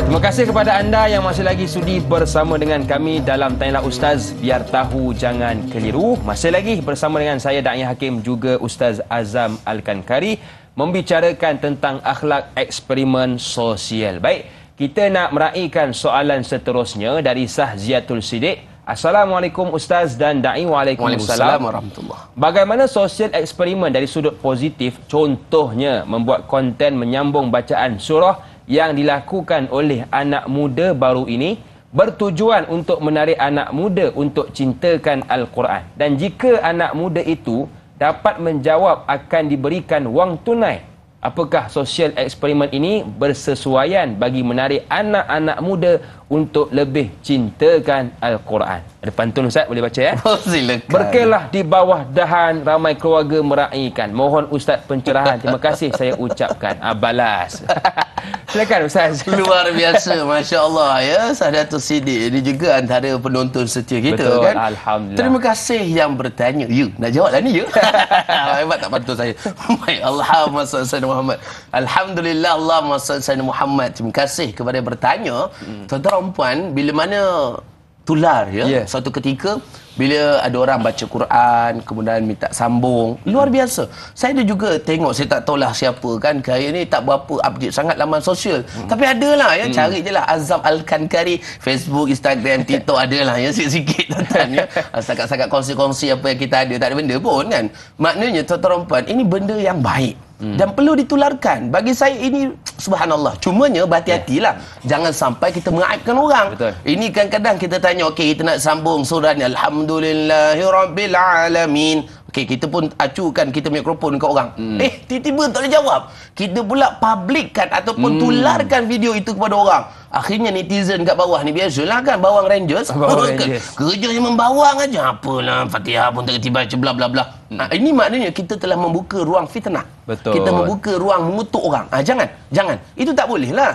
Tapi kalaulah kita publikkan atau kita awamkan, pada apa kita mentularkan benda yang memang benda yang subhanallah, masya-Allah, tabarakallah, ya, memang ada budak biasa je. Betul. Tapi rupanya Al-Hafiz, masya-Allah, tabarakallah ya. Kita tengok biasa je dia yakinnya. Kadang relax main futsal. Saya ada tengok satu video tu. Dia main futsal, lepas tu tiba dia tasmik budak tu, dia main tebuk je mana-mana ayat. Dan budak tu boleh jawab. Luar biasa, Masya Allah, tabarakallah. Dan inilah tuan-tuan dan puan, akhlak yang luar biasa. Maknanya kita menjaga guideline-nya. Itu tadi. Yang pertama apa niatnya? Niatnya mungkin, apa dia? Yang pertama tadi, betulkan niat kan? Yang pertama mungkin niatnya adalah untuk menarik orang kepada Al-Quran. Ini luar biasa. Tidak melampaui batas. Ya, dia tidak melampaui batas. Bahkan membaca Al-Quran, benda-benda yang memberikan kebaikan, benda-benda yang positif. Dan pastinya sentiasa berakhlak. Ya, pastikan ia berakhlak. Itu sebab tuan-tuan dan puan, Nabi SAW, apa Nabi kata? An Sahli bin Sa'id As-Sa'idi radhiyallahu anhu anin Nabi sallallahu alaihi wasallam qala innallaha karimun yuhibbul karama wa ma'ali al-akhlaq wa yakrahu safaha. Apa maknanya tuan-tuan dan puan, hadis yang diriwayatkan Al-Hakim dan Tabrani, Nabi SAW kata sesungguhnya Allah Azza wa Jalla adalah mulia, ia menyukai kemuliaan, ia juga menyukai akhlak yang tinggi dan membenci akhlak yang rendah. Itu sebab tuan-tuan dan puan, kita kena mempunyai akhlak yang tinggi. Betul. Akhlak yang tinggi, kita nak orang semua membaca Al-Quran.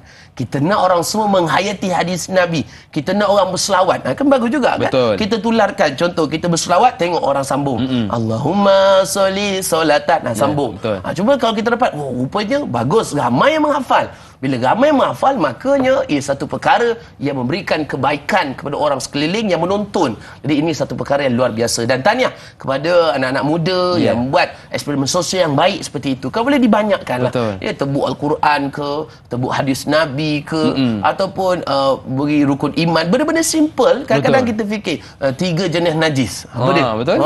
Betul, kira-kira nak menjawab kan. Tapi kalau benda yang mengaibkan orang tu, janganlah kita kita pamerkan muka dia. Sebab boleh mengaibkan dia. Malulah dia kan. Itu sebab minta izin dulu. Tapi kalau benda tu dia boleh jawab. Mungkin apa 3 jenis najis. Dia pun jawab. Mutawasita, muafafa, mughalazah. Luar biasa. Ini maknanya tuan-tuan dan puan, kita nak menyampaikan, walaupun benda tu simple, tapi kita telah menyampaikan kebaikan, menyampaikan dakwah kepada orang sekeliling kita. Moga-moga manfaat. Wallahu a'lam. Baik, saya suka dengan soalan yang diajukan oleh sahabat kita, Mas Niza. Assalamualaikum Ustaz, Da'i dan semua penonton. Tanyalah Ustaz yang dihormati. Waalaikumsalam. Adakah eksperimen sosial boleh dijadikan satu medium berdakwah walaupun sekadar bergurau seperti memakai tudung kepada wanita non-Muslim? Terima kasih Ustaz atas pencerahan ilmu. #biar tahu jangan keliru. Subhanallah, Allahumma salli Muhammad. Juga ini antara menariklah. Soalan yang ditanya oleh Mas Niza ini Ini juga saya pernah terlihat dan ini banyak berlaku di belah barat, banyak berlaku di belah bawang putih sinilah kan. Kat negara kita macam kurang sikit, tapi ada juga saya pernah juga ada orang Malaysia buat ini, dipanggil street dakwah, dakwah di jalanan. Sebab tuan-tuan puan, dakwah ini terbagi kepada 3, iaitu dakwah bil lisan, dengan cakap-cakap macam ni lah. Dakwah bil lisan ni kita memberi orang nasihat, macam saya orang jemput kita ceramah kan, ke sana ke sini kita ceramah bagai-bagai. Itu dakwah bil lisan. Dan sebagai seorang guru, sebagai contoh, dia mengajar anak murid dia, ini dakwah bil lisan, kuliah maghrib dan sebagai kuliah takmir, ini dakwah bil lisan. Yang kedua dipanggil dakwah bil kitab. Dakwah bil kitab bagaimana tuan-tuan? Kita menulis di FB. Mungkin saya bercakap pada hari ini, ada yang menulis ni. Buat nota sebagainya, kemudian dia mempublikkan ataupun dia mentularkan nota itu. Ini dakwah bil kitab. Dan itu adalah sebahagian daripada pahala yang akan berpanjangan. Barangkali itu adalah merupakan pencen kubur kita, insya-Allah. Itu dakwah bil kitab, menulis buku. Saya pun ada menulis buku juga. Doakanlah tuan-tuan ya. Kita menulis buku. Saya baru nak belajar kan. Kita menulis buku, kita berusaha ke platform yang kita ada, menulis di laman sosial, di FB, di YouTube, TikTok dan sebagainya. Dan ketiga, tuan-tuan ini yang paling utama, apa dia? Dakwah bil hal. Kadang ada orang kata, ustaz saya tak pandai cakap, ustaz saya tak pandai tulis. Tapi tuan-tuan puan, kita boleh melakukan dakwah bil hal dengan menunjukkan akhlak yang baik. Dengan menunjukkan akhlak yang sangat baik kepada orang sekeliling kita. Sebagai contoh, kita buat eksperimen sosial, nak lihat belum merasai bagaimana orang yang tidak pakai hijab, untuk memakai tudung dan sebagainya. Percayalah tuan-tuan puan, tidak mustahil. Asbab usaha yang kita lakukan itu menyebabkan seorang itu akan mendapat hidayah dan tertarik dengan keindahan Islam. Mungkin saya pernah tengok satu video tu, non-Muslim, seorang bukan Islam, dia bila disuruh pakai tudung, dia pakai tudung dan dia rasa macam, dia rasa sangat selamat. Sebab apa? Dia pakai tudung, dia rasa tak ada orang perhatikan dia, di mana dia rasa selamat. Dan dia kata memang menarik lah. Mungkinlah dia kata panas lah sikit kan. Tapi itulah latihan tuan-tuan puan. Itu sebab ibu ayah saudari, bila mana kita membicarakan tentang perkara ini, haruslah kita berakhlak. Kerana dengan akhlak inilah yang akan menyelamatkan kita di dunia dan di akhirat. Dan pastinya akan menarik mereka yang bukan Islam kepada Islam dengan akhlak yang luar biasa baik kita, insya-Allah. Wallahu a'lam. Baik, 3 dakwah yang boleh kita lakukan. Yang pertama dengan lisan, yang kedua dengan kitab tulisan, dan yang ketiga dengan bilhal. Insya-Allah. Baik. Soalan yang seterusnya ini Ustaz, kalau sebut tentang eksperimen sosial banyak yang kita buat pada hari ini, orang mengandung, orang sambung bacaan Quran. Jadi soalannya berkaitan, Assalamualaikum Ustaz Da'i dan kru tanyalah Ustaz dari Jura Azlin, bagaimanakah yang dikatakan eksperimen sosial yang betul-betul atau benar-benar memberi manfaat dan kebaikan kepada semua? Terima kasih. #biar tahu jangan keliru. Terima kasih kepada Jura atas soalan. Subhanallah. Allahumma salli ala Muhammad wa ala alihi wa sahbihi wasallam. Terima kasih kepada yang bertanya. Luar biasa. Tuan-tuan puan, kadang-kadang memang betul lah dia hakimnya, ustaz, banyak sangat ni eksperimen sosial. Melihat kepada kreativiti kita lah. Yang paling pertama, kita pastikan kita ikut BTS tu tadi, garis panduan kita nak buat eksperimen sosial. Tapi ustaz, macam mana yang terbaik? Tuan-tuan puan, yang paling baik pastinya apa yang Nabi SAW nyatakan. Apa Nabi kata? An Abi Hurairah radhiyallahu anhu, an Nabi sallallahu alaihi wasallam qala, wa man satara musliman satarallahu Allahu fil dunya wal akhirah. Satarahu Allahu fid dunya wal akhirah. Wallahu fil auni 'abdi ma kana 'abdu fi auni akhihi. Hadis riwayat Imam Muslim. Apa Nabi kata tuan-tuan puan? Daripada Abu Hurairah radhiyallahu anhu, Nabi SAW bersabda, apa Nabi kata? Dan sesiapa yang menutup keaiban seorang muslim, maka Allah Subhanahu wa taala akan menutup keaibannya di dunia dan di akhirat. Masya-Allah. Dan Allah taala sentiasa menolong seorang hamba selama ia menolong saudaranya. Hadis riwayat Imam Muslim. Subhanallah. Sebab tuan-tuan puan, saudari, ibu ayah, para penonton, harus kita ingat bahawa setiap apa yang kita lakukan, adakah kita membuka aib orang? Adakah kita memalukan jiran tetangga? Adakah kita memalukan ahli masyarakat? Adakah kita memalukan diri kita sendiri? Itu sebab tuan-tuan puan, ada aib kita yang Allah dah tutup dah ni. Betul. Alhamdulillah. Dan hakim para penonton ni, aib kita Allah dah tutup ni. Barangkali contoh mungkin rumah kita bersepah. Allah dah tutup. Elok, semua orang tak tahu. Tapi kita pula pergi up status kan. Ni eksperimen apa? Tak tahu dia nak tengok orang respon apa. Ini dia nak tengok respon apa. Dia put up satu, oh, bersepahnya rumah saya. Siapa nak tolong? Kan? Dia pula suruh orang komen kat situ. Kemudian orang pun komen, oh ya Allah bersepahnya 3 gunung, baju tak berlipat. Macam-macam dia bercerita. Tuan-tuan dan puan penonton, Allah dah tutup aib kita. Kenapa kita nak membuka aib kita? Itu sebab ibu ayah, kita menutup aib orang, Allah SWT akan menutup aib kita di dunia dan akhirat. Kita ni baik tuan-tuan dan puan kerana Allah tutup aib kita. Betul. Kita ni banyak dosa. Saya tuan-tuan barangkali banyak pahalanya. Saya tak pandai tuan-tuan, saya banyak dosa. Itu sebab ibu ayah, kita kena mengharapkan doa daripada orang sekeliling kita. Janganlah kita melakukan perkara yang boleh menyakitkan hati orang. Janganlah kita melakukan perkara yang boleh merosakkan hubungan tali silaturahim dan juga perpaduan sesama kita. Jadi apapun yang kita lakukan eksperimen sosial, pastikan tidak membuka aib orang. Wallahu a'lam. Saya suka dengan ayat Ustaz, kita baik kerana Allah tutup aib kita. Baiklah, Tanya Ustaz di TV3 akan berakhir di sini. Tetapi teruskan bersama dengan kami untuk siaran tambahan 30 minit selepas ini di TV9. Tanyalah Ustaz, biar tahu jangan keliru. InsyaAllah jumpa di TV9 ya. InsyaAllah. Alhamdulillah.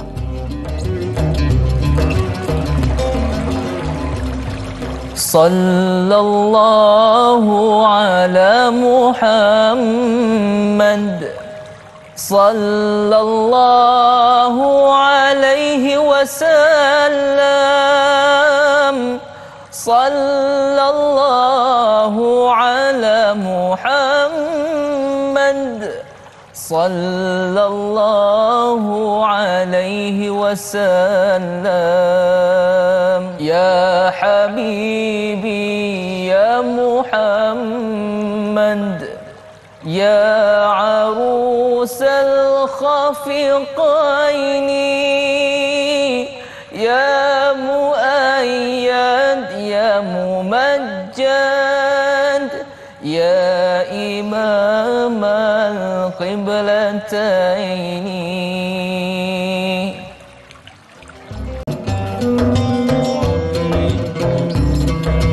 Sedang penonton yang dirahmati Allah sekalian, dalam kita bersosial untuk bersatu, bukan untuk beradu. Bak kata orang tua kita, iaitu bulat air kerana pembentung, bulat manusia kerana muafakat. Jadi kita bersama dengan Ustaz Azam Al-Kankari dalam Tanyalah Ustaz pada pagi ini membicarakan isu berkaitan akhlak, iaitu eksperimen sosial. Sebelum kita nak meneruskan soalan pada pagi ini, saya ingin mengucapkan tahniah wakili pihak TV3 kepada Fitri Yahya atas anugerah sebagai pengacara terbaik. Oh, hebat Tuan Haji kita tu. Tuan Haji, Tuan Guru saya tu. Betul. Kalau Tuan kita Haji lihat Fitri. dalam jejak Rasul, bagaimana menyampaikan ibrah kepada kita tentang Rasul-Rasul kita yang terdahulu. Jadi tahniah sekali lagi kepada Abang Fitri Yahya, mudah-mudahan memberi manfaat kepada kita semua. Baik, soalan yang seterusnya dari Hafizi Hafiz. Assalamualaikum Ustaz dan Da'i. Waalaikumsalam warahmatullahi. Soalan saya, apakah implikasi kepada anak-anak di bawah umur sekiranya sesuatu eksperimen sosial tidak menepati hukum yang dibenarkan di sisi syarak, dan bagaimana cara untuk mengatasi masalah ini jika ia melibatkan soal maruah diri? Mohon pencerahan Ustaz. Terima kasih. #biar tahu jangan keliru. Contoh, kalau kita letakkan mungkin anak kita Ustaz dalam bilik seorang-seorang, kita nak tengok mungkin ada hantu dan sebagainya kan. Silakan, bagaimana? Allahumma salli Sayyidina Muhammad. Tuan-tuan perempuan, kenapa nak buat benda tu ya? Alhamdulillah, Allahumma salli Sayyidina Muhammad. Terima kasih kepada yang bertanya ya. Apakah implikasinya? Implikasi ni kita melihat apakah kesannya. Betul. Ya? Kesan kepada anak bawah umur. Tuan-tuan perempuan, anak-anak ini harus kita faham ya, behavior kognitif ataupun efektif, maknanya tingkah laku ataupun pemikiran mereka melihat kepada apa yang mereka lihat. Itulah antara tindak lakukan mereka. Itu sebab saya selalu cakap dalam banyak ceramah saya, ke mana saya pergi, anak kita acuan kita. Betul. Itu sebab patah orang putih dia kata like father like son. Kan, ya, seperti apa, gitulah, tuan-tuan faham sendirilah, malas saya nak buat uraiannya kan. Jadi maknanya like father like son. Nak tengok seorang bapa itu bagaimana, nak tengok seorang anak itu bagaimana, lihat bapaknya. Sebab tuan-tuan perempuan, harus kita menjadikan ikon ataupun model yang terbaik ataupun akhlak yang luar biasa baik kepada anak kita. Kadang-kadang ada orang kata, Ustaz, inilah eksperimen saya, anak saya ada eksperimen saya. Ya, ada orang buat begitu. Ada orang buat begitu. Dia buat satu eksperimen sebagai contoh, tuan-tuan puan ya. Dia nak tengok contohlah ya. Dia kata, anak saya ni walaupun hanya sekolah di rumah, tapi dia boleh menguasai ilmu sebagai contoh. Ataupun dia sekolah di rumah, dia boleh menguasai pendidikan, tak payah pergi sekolah, dia buat eksperimen pada anak pertama. Anak kedua dia hantar ke sekolah yang swasta sebagai contoh, tak payah hantar sekolah arus perdana. Anak yang ketiga maknanya dia menjadikan anak dia sebagai eksperimen. Ini pun masalah juga sebenarnya. Cumanya janganlah kita membuat satu eksperimen atau membuat satu kajian ataupun membuat satu perkara yang boleh menatijahkan ataupun boleh menyebabkan anak kita itu ke arah keburukan. Ini kita tak nak, tuan-tuan dan puan. Itu sebab saudari, puan penonton, anak bawah umur ini bagaimana nak didik mereka. Kalau kita belajar ilmu dalam satu, kalau tuan-tuan rajinlah membaca buku psikologi kanak-kanak ataupun yang ditulis oleh Syekh Abdul Nasir Alwan, iaitu Tarbiyatul Aulad, pendidikan anak-anak ini, antaranya bagaimana kita nak mendidik anak-anak kita ini 0 hingga 7 tahun pertama ini, dan ini biasa kita dengar 0 hingga 7 tahun pertama, didiklah mereka seperti raja. Maknanya apa? Kita berikan kasih sayang, kita meraihkan apa yang mereka mahukan, berikan kasih sayang semampunya. Saya tak nafikan dari Hakim, para penontonnya, kadang kita penat bekerja. Saya kadang pagi macam ini kan, pagi kita live, pada petang ni saya mengajar sekolah agama di daerah Tangkak di Johor. Kemudian waktu yang sama malam pula kita ada ceramah, kita ada kuliah. Tuan-tuan dan puan, kita penat. Balik kita jumpa anak, agak-agak anak nak buat apa, tuan-tuan dan puan? Anak kita panjat, kita nak main dengan kita. Subhanallah. Agak-agak bagaimana layanan kita kepada anak kita. Itu sebab tuan-tuan dan puan, anak kita dia tak faham pun kita penat ke, dia tak faham. Tapi dia nak bermain dengan kita. Maka secara psikologinya, kita harus meraihkan anak kita. Itu 0 ke 7 tahun. 7 tahun yang kedua, 8 tahun hingga ke 14 tahun itu, bagaimana kaedahnya? Didik mereka seperti askar. Itu sebab anak-anak di sekolah rendah ataupun di pertengahan awal sekolah menengah, kita akan didik mereka dengan disiplin. Pukul 7 malam sebelum maghrib mesti dah siap mandi, mesti tutup TV, sedia untuk solat maghrib, bangun pagi sebelum subuh.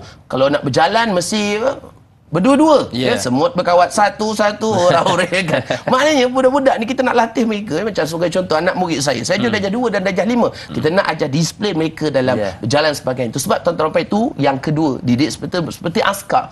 Dan yang ketiga, tuan-tuan dan puan, didiklah mereka pada 7 tahun yang ketiga selepas dia remaja, maka didiklah mereka seperti rakan-rakan. Maknanya apa, tuan-tuan dan puan? Kita setelah didik mereka, dah beri kasih sayang, beri mereka disiplin, dan percayalah selepas itu mereka akan berikan kebaikan. Itu sebab ibu ayah, anak-anak berumur ini berhati-hati. Walaupun nak buat eksperimen sosial dan sebagainya, pastikan dalam keadaan tidak merosakkan pemikiran anak kita. Wallahu a'lam.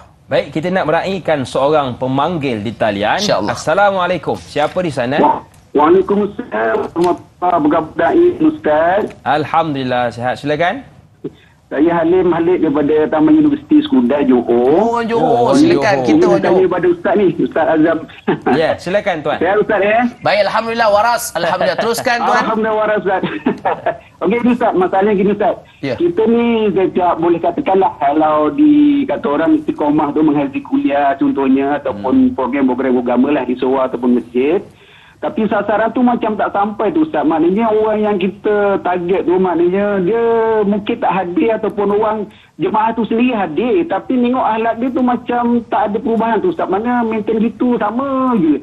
Jadi adakah benda tu kurang kesan ataupun cara macam mana Ustaz nak untuk supaya akhlak tu diperbaiki, diupdatekan lagi supaya kita itulah maknanya kita memperbaiki akhlak kita tu Ustaz. Itu je soalan saya Ustaz. Terima kasih. Assalamualaikum warahmatullahi wabarakatuh. Waalaikumsalam warahmatullahi wabarakatuh. Terima kasih kepada Tuan Halim dari Johor Baik, soalan menarik. Kalau kita lihat hari ini orang datang kuliah, tapi kadang-kadang mungkin akhlak pendengar kuliah tu tak berakhlak. Jadi adakah mungkin metod yang digunakan oleh pendakwah tu tak kena dengan tempat atau suasana? Bagaimana Ustaz? Subhanallah, Allahumma salli ala Sayyidina Muhammad wa ala alihi wa sahbihi wasallam. Sebab tuan-tuan dan puan, bila mana kita membicarakan tentang kaedah dalam menyampaikan dakwah ini, ada banyak caranya. Cumanya kadang-kadang kita janganlah merasa macam, alah Ustaz, saya rasa dah lemah lah ni Ustaz. Sebab apa? Tak ada orang dah ikut saya ni. Tuan-tuan dan puan, ingat, dakwah kita adalah dakwah ilallah, bukan dakwah ila ana. Dakwah kita kepada Allah. Itu sebab tuan-tuan dan puan, apa perlu kita buat? Teruskan dakwah. Betul. Teruskan dakwah. Orang tak ramai, orang tak ada kuliah kita, orang tak datang ceramah kita, orang tak ada dengar apa yang kita cakap. Tuan-tuan dan puan, teruskan dakwah. Walaupun mungkin tadi Tuan Halim katakan kita dah istiqomah buat kuliah kan, kat masjid ni bagai-bagai ni, tapi macam tak sampai. Sebab apa? Akhlak makin teruk. Kadang macam mana caranya? Itu sebab tuan-tuan puan, paling penting yang pertama sekali saya nak sarankan kepada diri saya dan semua para penonton semua, pertama, banyakkan berdoa. Banyakkan berdoa. Kita berdoa, moga-moga Allah memberikan hidayah, Allah memberikan petunjuk kepada jiran tetangga, rakan taulan orang sekeliling kita. Ingat ya, akhlak ini dia bukannya benda yang mengejut. Dia adalah satu proses. Akhlak ini dia tidak boleh tiba-tiba tiba-tiba hari ni terus sayang berakhlak dengan binatang. Tiba-tiba dia sayang kepada kucing. Tak boleh. Kalau memang minta maaf ceritalah ya, kalau orang yang memang dengan isterinya huru-hara, minta maaf cakap, suka tengking isteri, suka marah isteri, tidak mustahil dia di luar juga begitu. Betul. Sebab saya yakin para penonton harus kita ingat bahawa akhlak ini dia bukannya lakonan, dia bukannya benda yang mengejut, tapi adalah satu proses. Jadi bagaimana dapat proses itu? Teruskan buat kerja.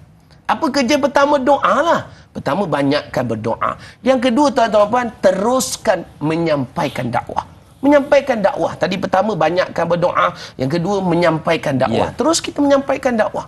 Bila mana kita dah berdoa, ya Allah, berikanlah akhlak anak-anakku ni akhlak yang baik, berikanlah akhlak jiran tetanggaku akhlak yang baik, anak-anak muda di kampungku ni akhlak yang baik. Tuan-tuan puan, kita dah banyak berdoa, kemudian kita dah menyampaikan dakwah. Bagaimana menyampaikan dakwah? Itu saya nyatakan di awal tadi. Kalau tuan-tuan perasan, yang pertama dakwah dengan kata-kata, dakwah dengan tulisan kita, ataupun dakwah dengan akhlak kita. Jadi akhir para penonton, maknanya dengan hal, dakwah bil hal, dakwah dengan perlakuan kita. Jadi maknanya kita terus menyampaikan dakwah.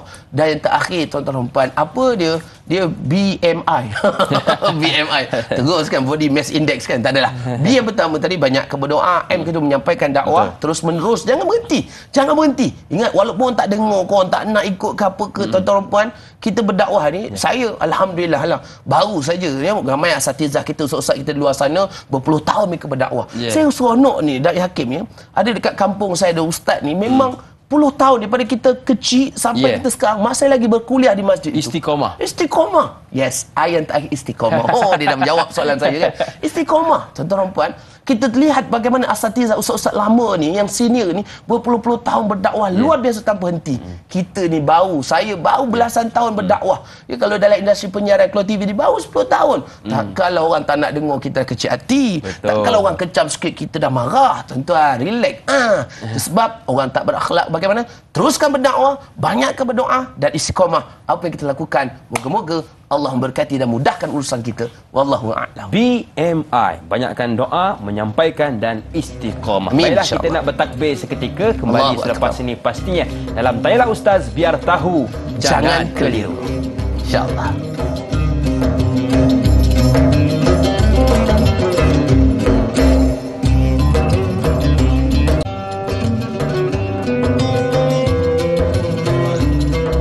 Bersosial tidak salah andai seiring syariah. Suram bertukar indah agar hidup lebih barakah. Masih lagi bersama dengan saya Dai Hakim, juga Ustaz Azam Al-Kankari, membicarakan berkaitan akhlak, iaitu eksperimen sosial. Kita nak menjenguk soalan yang seterusnya dari sahabat kita Intan Zurina Abdul Razak. Assalamualaikum Ustaz Dai dan warga Tayalah Ustaz. Waalaikumsalam. Ustaz, mohon tips Ustaz buat para pelajar psikologi yang diberi tugasan untuk membuat eksperimen sosial tetapi menghadapi masalah. Yang pertama, malu berinteraksi dengan khalayak ramai, iaitu temu bual. Yang kedua, risau akan gagal mendapat respon yang diharapkan. Terima kasih Ustaz. Terima kasih juga kepada Intan atas soalan. Silakan Ustaz. Masya-Allah, Allahumma salli ala Sayyidina Muhammad wa ala alihi wa sahbihi wasallam. Terima kasih kepada Intan Zurina. Saya tak tahulah ni tanya soalan bagi pihak siapa ya. Mungkin tanya soalan bagi pihak anak kan, anak student psikologi, ataupun mungkin beliau sendiri adalah pelajar psikologi. Barangkali tahniah kepada semua yang menonton, tak kira apa lapisan umur, lapisan masyarakat, lapisan kaum, gender dan sebagainya. Percayalah tuan-tuan puan yang setia daripada awal hingga akhir, inilah insya-Allah kita semua, amin insya-Allah, bakal ahli syurga yang menonton secara FB live ataupun secara rakaman ataupun di kaca TV pada ketika ini. Tuan-tuan puan, bila mana bercerita tentang malu ini, apa dia tuan-tuan puan? memang baguslah. Baguslah. Malu. Ustaz, malulah kita nak jumpa orang nak temu buat dia. Nabi SAW kata apa? An Imran bin Husain radhiyallahu anhu anin Nabi sallallahu alaihi wasallam qala al-haya'u la ya'ti illa bil khair. Hadis riwayat Imam Bukhari dan Muslim daripada Imran bin Husain radhiyallahu anhu. Nabi SAW bersabda, apa Nabi kata? Malu tidak mendatangkan suatu hasil pun melainkan kebaikan. Maknanya hadis riwayat Imam Bukhari Muslim. Maknanya tuan-tuan dan puan, malu ini sifat yang baik. Subhanallah, sangat baik. Cumanya biarlah malu yang bertempat. Jangan malu tak bertempat. Malu nak menjawab soalan daripada pensyarah. Malu nak jumpa orang bila menyampaikan dakwah. Malu nak keluar kamera ni, malu. Kan? Tak boleh lah. Tak sampai dakwah kita. Ya, tuan-tuan puan para penonton. Itu sebab ibu ayah para penonton, malu ini biar bertempat. Kemudian bertanya, ya, malu berinteraksi dengan audiens. Bagaimana? Ya, kita nak jumpa orang ramai. Ustaz, sebelum kita nak malu, kita kena bina dulu belief system kita. Maknanya sistem kepercayaan diri kita. Kenapa kita malu? Barangkali mungkin kerana soal sidik kita ataupun soalan temu bual kita itu masih lagi belum konkret atau masih lagi belum mempunyai kekuatan untuk kita bertanya soalan. Sebab tuan-tuan puan, sebelum kita menyampaikan sesuatu perlu buat persediaan. Barulah insya-Allah kita tak malu dan kita betul yakin untuk menyampaikan. Cuma jangan over yakin lah ya. Over confident pun payah juga. Macam saya ni tuan-tuan, ingat nak bercakap ni senang ke? Nak menjawab soalan tuan-tuan perempuan, takut saya kan, doakanlah saya. Ya, saya sudah saja. Boleh jawab, sejawab. Kalau tak boleh jawab, jawapan saya mudah saja. Wallahu a'lam. Kan? Tanyalah kepada orang yang alim tuan-tuan ya. Itu sebab ibu ayah saudari para penonton, kita harus ingat di mana kapasiti kita. Kalau benda yang boleh kita jawab, kita jawab. Tak boleh, tanyalah orang yang lebih alim, lebih aula, lebih utama daripada kita. Itu sebab kepada yang malu mungkin psikologi kan, jangan malu. Ya, nak bertanya soal sedikit, kita kena yakin, okey, ini soalan aku, temu bual je, bukan kita nak berdebat pun. Kan? Kita temu bual aja. Tuan-tuan puan, bila kita nak temu bual ini, kita tak perlukan apa saja jawapan orang tu, okey saja. Jadi yang penting kita sediakan soalan-soal sedikit kita dan kita temu bual orang, jangan ada perasaan malu. Terus jumpa orang, assalamualaikum, saya nak bertanya, teruskan. Ini kepercayaan sistem kita tu, belief sistem kita kena yakin. Dan kedua, bagaimana pula kalau kita kata apa tadi, gagal kan, nak jumpa orang yang macam tak dapat tuan-tuan ya, para penonton, jangan gagal, percayalah, sangka baik dengan Allah, Allah akan berikan kebaikan kepada kita. Itu sebab tuan-tuan puan, kita sangka baik, Allah akan berikan kebaikan kepada kita. Jadi apapun, saya doakan yang terbaik kepada para pelajar psikologi semua. Moga terus melaksanakan eksperimen sosial dan lakulah kebaikan apa saja yang kita lakukan. Moga Allah mudahkan urusan kita. Amin, insya-Allah. Saya serahkan kembali kepada Da'i Hakim. Baik, bak kata orang muda, cayo. Oh, ini bukan kaleng-kaleng. Baik, fighting, insya-Allah. Kita nak ada satu soalan dari sahabat pemanggil kita. Silakan. Assalamualaikum. Siapa di sana? Waalaikumsalam warahmatullahi wabarakatuh. Haji Tukinon, Salis Bukadu. Masya-Allah. Alhamdulillah, orang Johor kita. Silakan Haji Tukinan, kabari. Oh, terbit. Silakan. Baik, soalannya kita dah tanya. Bagaimana sikap okey, mungkin Tuan Haji Tukinon mungkin boleh jauhkan dari TV mungkin sebab kurang clear suara Haji. Sebenarnya kita di TV. Halo. Okey, mungkin Tuan Haji boleh jauhkan sedikit? Boleh saya. Jauhkan sedikit sebab line kurang. Mungkin cari kawasan yang lebih dia punya line kuat. Kalau macam ini. Soalannya, okey. Saya nak minta Ustaz, kalau hanyalah penonton melihat daripada video ataupun dari siaran-siaran yang maksudnya daripada YouTube, Instagram daripada mana yang mendapatkan kebutuhan pada dan masyarakat. Jadi apa cara Ustaz supaya maknanya video-video yang meros pandangan kita ke atas ataupun boleh minta pandangan. Baik, insya-Allah. Terima kasih. Terima kasih. Baik, terima kasih kepada Tuan Haji Tukinon atas soalan yang dia ajukan. Kalau yang saya faham Ustaz kita buat kesimpulan tentang apakah kesan buruk kepada penonton yang menonton video yang disebarkan itu kalaulah eksperimen sosial itu tidak memberi apa jua manfaat. Betul. Silakan. Pastinya tuan-tuan dan puan ya, kalaulah minta maaf cakap ya. Terima kasih kepada Juto Kinon. Alhamdulillah, moga Allah berkati Amin. Tuan Haji insya-Allah sentiasa di Sekudai Johor kita ya insya-Allah. Baik, tuan-tuan dan puan, bila mana kita membicarakan tentang satu topik ini kan, eksperimen sosial ini memang satu perkara yang harus kita tekankan adalah sejauh mana eksperimen sosial kita itu memberikan kesan baik atau kesan buruk kepada masyarakat. Ada yang memberikan kesan baik, alhamdulillah. Ini satu perkara yang sangat kita suka dan galakkan supaya jangan mengaibkan orang, membawa ataupun mempopularkan benda-benda yang baik. Kita nak mengajar masyarakat supaya sentiasa berakhlak mulia dan sebagainya. Cumanya janganlah kita melakukan keburukan. Ini yang kita takut. Maknanya kesan buruknya adalah bila mana ada di kalangan orang yang melakukan eksperimen sosial ini menyebabkan orang melihat itu dalam keadaan benda yang tidak elok.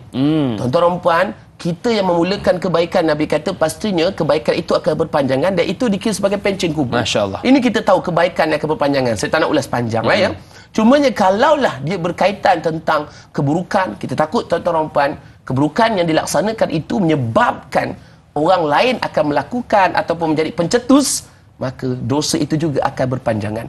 Janganlah kita menjadikan wakaf dosa kita di dunia. Na'udzubillah min zalik. Jadi apa-apa yang kita lakukan, niat balik. Apa tujuan kita buat? Bagaimana, adakah ia melampaui batas? Dan adakah kita berakhlak ataupun tidak? Moga-moga menjawab soalan. Moga-moga Allah lindungi kita semua daripada perkara-perkara yang boleh merosakkan diri kita dan juga masyarakat sekeliling kita. Wallahu a'lam. Betul.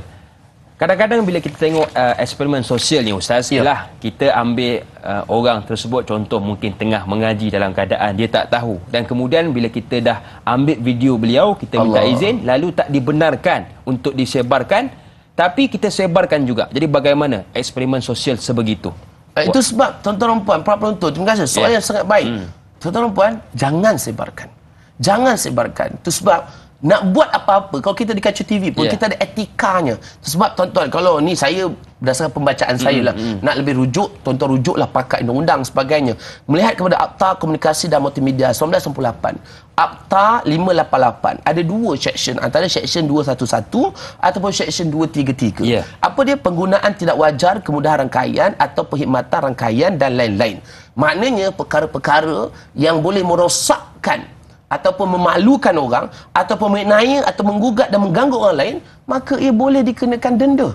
Itu sebab tuan-tuan dan puan, ini antara akta yang patut kita patuhi. Jadi janganlah kita suka mentularkan perkara yang boleh menyebabkan orang itu sakit hati dengan kita. Itu sebab ibu ayah, saudari, saya selalu ingatkan di mana saja kita pergi, tolonglah tuan-tuan dan puan, mohon izin dengan orang yang kita buat lakonan tu. Apa buat lakonan ke eksperimen sosial tu, mohon izin.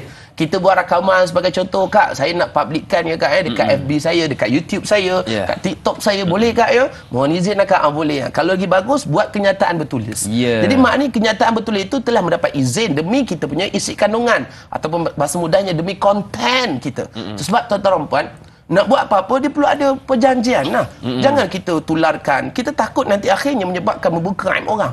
Ini membuka aib orang, memburukkan orang, dan inilah akan merosakkan bukan saja kita di dunia tetapi jadi akhirat. Dan sebenarnya di akhir-akhir ini, tuan-tuan dan puan, ramai orang yang tidak ada etika dalam membuat satu perkara. Sebagai contoh, suka mentularkan aksiden. Betul. Orang terkulai tangan, orang terkau kaki sebagainya. Ambil gambar, dan itu sebab orang kata apa, dunia sekarang ni everyone is a journalist. Tuan-tuan puan, cakap putih pagi-pagi ni kan, setiap orang adalah wartawan. Janganlah, wartawan ada etikanya. Kalau kita lihat rakan-rakan kita journalist, mereka ada etika mereka. Tidak bersewenang-wenangnya membawa berita-berita yang palsu dan sebagainya, dan juga membuat eksperimen sosial yang boleh menyebabkan orang sakit hati dan sebagainya. Wallahu a'lam. Baik Ustaz, satu lagi soalan berkaitan tentang akhlak ini juga. Kita kalau tengok orang rakam kita solat, maka kita akan lebih khusyuk. Orang rakam kita baca Quran, maka kita akan lebih teliti. Jadi bagaimana soalannya, kita nak kekal berakhlak, ada kamera ke, tak ada kamera ke, tetap menjadi orang yang bagus. Silakan. Luar biasa, terima kasih dari Hakim ya, soalan yang sangat mantap, masya-Allah, tabarakallah. Bila mana tuan-tuan dan puan ya, kita kata akhlak ini adalah satu proses. Akhlak ini bukan saja membicarakan tentang tentang satu kejadian tiba-tiba, tetapi ialah satu proses yang mana ia perlukan latihan dalam diri kita. carilah orang yang telah dilatih, insya-Allah dia akan dalam keadaan yang terbaik. Betul. Sebab tuan-tuan puan, bagaimana kita nak kekalkan akhlak bukan saja ketika di dalam rakaman eksperimen sosial ataupun ketika mana ambil gambar aku nak solat ni ya. ambil gambar aku nak bersedekah ni. Janganlah begitu ya. Kalau orang lain rakam itu cerita lain. Orang lain rakam itu cerita lain, benda baik kan. Cumanya janganlah kita tu sebab buat apa-apa jangan kerana kamera. Pastikan kita buat apa-apa kembali kepada kamera Allah Ta'ala. Itu paling utama. Setiap kamera yang ada depan ni kan, dia boleh edit tuan-tuan ni tengok kat TV. Kan orang kata ustaz kat TV putih, memang lighting cantik. Kat luar belum tentu tuan-tuan ya. Tersebab ibu ayah, bagaimana kita kekalkan kita sentiasa berakhlak, ada 3 I. Saya kongsikan ada 3 I. I apa tuan-tuan? I yang pertama kena ada ilmu. I yang pertama ada ilmu. Ilmu ni apa tuan-tuan? Kita terus belajar untuk mensucikan diri kita, ilmu akhlak dan sebagainya. Yang kedua tuan-tuan puan, kita kena ikhlas dalam melakukan kebaikan. Kita ikhlas buat kebaikan, kita ikhlas apa saja kita lakukan, insya-Allah kita ikhlas, maka pastikan bukan saja orang tengok, kita lakukan. Dan yang terakhir adalah ihsan. Apa ni ihsan tuan-tuan puan? Nabi SAW menyatakan dalam satu hadis, hendaklah kamu beribadah kepada Allah seolah-olah kamu melihatnya. Sekiranya kamu tidak dapat melihatnya, sesungguhnya Allah sentiasa melihat kamu. Hadis riwayat Imam Muslim. Maknanya tuan-tuan puan, ada 3 ayat ini insya-Allah Allah pelihara kita semua. Dan apa yang kita buat, percayalah Allah sentiasa perhatikan kita. Jadi janganlah melakukan perkara sumbang, janganlah melakukan perkara yang tidak berakhlak, walaupun di luar eksperimen sosial ataupun di dalam eksperimen sosial. Yang penting kita buat apa niat kita, apa tujuan kita. Percayalah tuan-tuan puan, orang yang melakukan akhlak yang buruk ini, Nabi SAW kata apa? Diriwayatkan daripada Abu Zar radhiyallahu anhu. Ni kesimpulan lah ya. Jadi hakim para penonton, saya tengok FM pun macam dah tak sabar nak berhenti dah ni kan. Jadi tuan-tuan puan, apa Nabi SAW kata? Mafhumnya, takutilah Allah di mana saja kamu berada. Ikutilah kejahatan dengan kebaikan, kerana kebaikan menghapuskan kejahatan, dan berakhlaklah bersama manusia dengan akhlak yang baik. Hadis riwayat At-Tirmizi dan Al-Hakim. Subhanallah, hadis yang sangat baik. Supaya apa tuan-tuan? Supaya kebaikan itu akan menghapuskan kejahatan kita. Wallahu a'lam. Buatlah baik, sebarkan kebaikan, sebarkan kasih sayang. Eksperimen sosial nak buat boleh, tapi pastikan jangan buat benda yang boleh merosakkan akhlak di sekeliling kita dan merosakkan masyarakat sekeliling kita. Wallahu a'lam. Moga-moga bermanfaat. Sekian dulu daripada saya, Azzakan Karya Rezeki. Jumpa dalam pertemuan insya-Allah. Baik, terima kasih kepada Ustaz Azam. Saya suka dengan kenyataan jangan hanya malu dan baik pada kamera manusia, tapi malu dan baik juga pada kamera Allah Subhanahu wa taala. Baik, kita sudah berada di penghujung rancangan. Tanyalah Ustaz biar tahu jangan keliru, dan tak molek jikalau kita tak tutup dengan doa. Ustaz, silakan. Insya-Allah. Astaghfirullahalazim, astaghfirullahalazim. Moga-moga Allah makbulkan doa kita dalam majlis ilmu ni insya-Allah. Astaghfirullahalazim ghafurur rahim. Na'udzubillahi minal alim minasyaitonir rajim. Bismillahirrahmanirrahim. Alhamdulillahirabbil alamin. Wassalatu wassalamu ala asyrafil anbiya'i wal mursalin wa ala alihi wa sahbihi ajma'in. Allahumma ighfir lana dzunubana wa liwalidina warhamhum kama rabbawna shighara. Ya Allah Tuhan kami, kasihlah kedua ibu ayah kami seperti mana mereka masih kami satu kami kecil ya Allah. Jika ada di antara kami ibu dan ayah yang telah pergi buat selamanya, tempatkanlah mereka bersama orang soleh dan soleh di syurga abadi ya Allah. Ampunkanlah dosa-dosa kami ya Allah, rahmati dan berkatilah kami seluruhnya ya Allah. Kami duduk dalam majlis ilmu ini semata-mata kerana-Mu ya Allah. Jadikanlah kami manusia-manusia yang sentiasa berakhlak di mana saja kami berada ya Allah. Jauhkan kami daripada akhlak-akhlak yang keji ya Allah. Dekatkanlah kami dengan akhlak-akhlak yang baik ya Allah. Ya Allah Tuhan kami, peliharalah kami, anak-anak kami, cucu cicit keturunan kami daripada perkara mungkar. Jauhkan kami daripada segala fitnah dunia, fitnah dajjal dan fitnah akhir zaman. Jadikanlah anak-anak kami, cucu cicit kami seluruhnya yang berakhlak mulia ya Allah. Sentiasa mengabdikan diri kepada-Mu dan sentiasa mencontohi akhlak Nabi-Mu Muhammad sallallahu alaihi wasallam agar kami dapat syafaatnya di akhirat nanti ya Allah. Mudahkan urusan kami ya Allah, mudahkan segala urusan kami ya Allah. Jika ada di antara kami yang mempunyai hajat, makbulkan hajat kami ya Allah. Jika ada di antara kami sedang sakit, mudahkan urusan kami ya Allah. Jika ada di antara kami dalam kesusahan, permudahkan segala urusan kami ya Allah. Makbulkan doa kami ni ya Allah. Makbulkan doa kami ni ya Allah. Makbulkan doa kami ni ya Allah. Rabbana atina fid dunya hasanah wa fil akhirati hasanah wa qina azabannar. Wa sallallahu ala sayyidina Muhammad wa ala alihi wa sahbihi wasallam. Walhamdulillahirabbil alamin. Amin amin rabbil alamin. Moga-moga bermanfaat insya-Allah. Terima kasih. Amin ya rabbal alamin. Terima kasih kepada guru kita yang sudi berkongsi ilmu pada pagi ini. Dan kepada anda, teruskan menonton Tanyalah Ustaz esok pagi bersama dengan sahabat saya Da'iyah Azrin dan juga panelnya Ustaz Ahmad Fuad Muhammad Mukhtar di bawah tajuk hadis iaitu larangan melakukan mudarat. Seperti biasa 6.30 pagi hinggalah 8.30 pagi. Akhir kata, sarapan pagi makan roti, makan di kedai Kak Milah. Eksperimen sosial, hati-hati jangan sampai berpecah belah. Saya Da'iyah Hakim, senyum nampak gigi, ada rezeki. Jumpa lagi. Assalamualaikum warahmatullahi wabarakatuh. Waalaikumsalam.